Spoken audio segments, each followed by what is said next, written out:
Good evening and welcome back. Just hours ago, Memphis police releasing the video related to the death of Tyree Nichols. On January 7th, Nichols was pulled over for reckless driving. An altercation occurred and he eventually fled on foot. Now, he was eventually found and 5 Memphis police officers apprehended him using aggressive and what's being seen as unnecessary force. Now, Nichols tragically passed away just 3 days later in the hospital due to his injuries. Now, earlier tonight, we received a statement from Maryland Governor Wes Moore concerning the release of the body cam footage, which reads, quote, "It's difficult not to fight back tears watching this video. The inhumanity that was shown to Tyree Nichols, a young skateboarder and amateur photographer, is intolerable by anybody, but especially by people whose job and responsibility it was to protect him. I'm thankful that the Department of Justice is engaged in this investigation, and these 5 individuals must be held to account for their barbarism. I know I speak for all Marylanders as we grieve with Tyree's family, friends, and community." Now, leaders across the country have been bracing for protests after the release of that body cam footage and have asked that all protests please remain peaceful. Meanwhile, a topic on the mind of many Americans is the status of the debt ceiling in the country. Last week, the country hit its debt ceiling of $31.4 trillion. Now, this sparked Maryland State Comptroller Brooke Learman, along with other state financial officials from across the country, to pen a letter to Speaker of the House Kevin McCarthy, urging lawmakers to act and find a solution. Now, if no solution is made, the consequences will fall onto the American people. It could have such a huge, catastrophic impact on our economy and on families, on small businesses. So failure to act, will lead to higher interest rates going up. Every single interest rate will go up, and it would be incredibly damaging to our state's economy and the national economy, not just in the short term, but for the long term.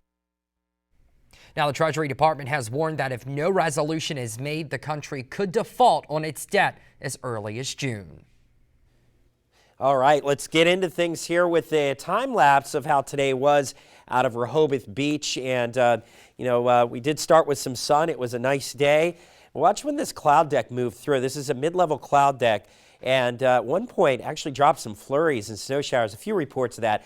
And if you weren't outside mid-afternoon, or I should say midday, early afternoon, then you missed it. Well, don't worry, it didn't stick. But I know for snow lovers, it would have been nice to see. You kind of see that there in the distance with the clouds there. And overall, it was just a typical day. Our temperatures were right where they usually are in the 40s, the average for this time of the year. And that's what we're looking at here to start the weekend is a slow warm-up, not one where I'm selling you a type of springtime feel or anything like that, but we are going to be in the northern fringe of milder air that will be building. So that means instead of 40s, we'll say 50s, close to 10 degrees above average as we go into the weekend. So we are not looking at too much in the way of any bad weather until we get past sunset on Sunday. That's when we expect some showers to arrive, and that's going to be late, and they're not going to be many of them. It's not going to be like this past rain event, but there will be some travel impact Sunday evening, and I would even throw in early Monday morning. I'll show you that in Futurecast here in a moment.